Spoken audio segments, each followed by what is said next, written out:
بہت ہی خوبصورت واقعہ آپ سب نے سنا ہوگا کہ قرآن مجید حفظ کرنے کے بعد آپ نے سوچا کہ کچھ اور تعلیم حاصل کروں، تو اپنے والدہ سے اجازت لی کہ ماں مجھے اجازت دے، میں اور تعلیم حاصل کرنا چاہتا ہوں۔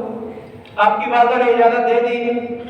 جب آپ رخصت ہونے لگے گھر سے تو والدہ نے فرمایا کہ بیٹا، تمہارے والد صاحب نے وراثت میں 80 دینار چھوڑے تھے، جو 40 دینار تمہارے ہیں اور 40 دینار تمہارے بھائی کے ہیں۔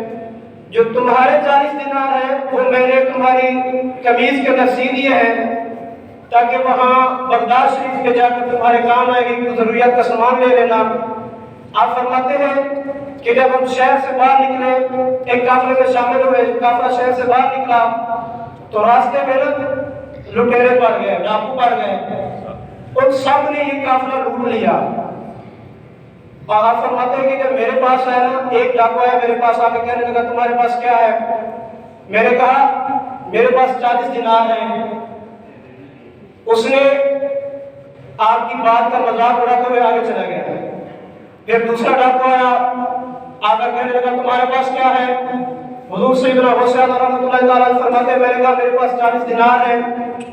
وہ بھی اسی طرح میری بات کا مذاق اڑا کر آگے چلا گیا۔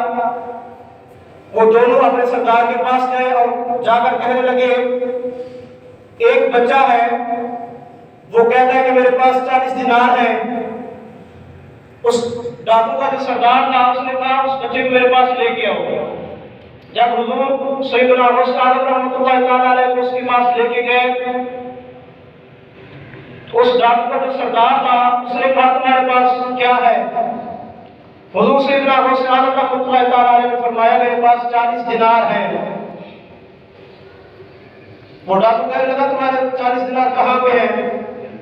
حضور سیدنا حسین رحمۃ اللہ تعالیٰ علیہ نے فرمایا کہ میری قمیض کے اندر سلے ہوئے ہیں۔ جب وہ قمیض کھولی تو دیکھا کہ 40 دینار تھے۔ وہ ڈاکو کی آنکھوں میں آنسو آ گئے۔ وہ رو کر کہنے لگا کہ بیٹا تم یہ 40 دینار ہم سے چھپا سکتے تھے، ہمیں پتہ نہیں کیا ضرورت تھی۔ حضور سیدنا حسین رحمۃ اللہ تعالیٰ نے بہت ہی خوبصورت جملہ ارشاد فرمایا۔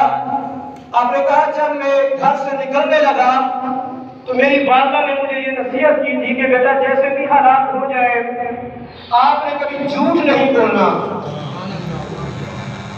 تو وہ جو ڈاکو جنہوں نے قافلہ لوٹا تھا انہوں نے حضور سیدنا حسین رحمۃ اللہ تعالیٰ علیہ کی ہاتھ میں بیعت کی، توبہ کی اور سارا سامان کافر والوں کو واپس کیا۔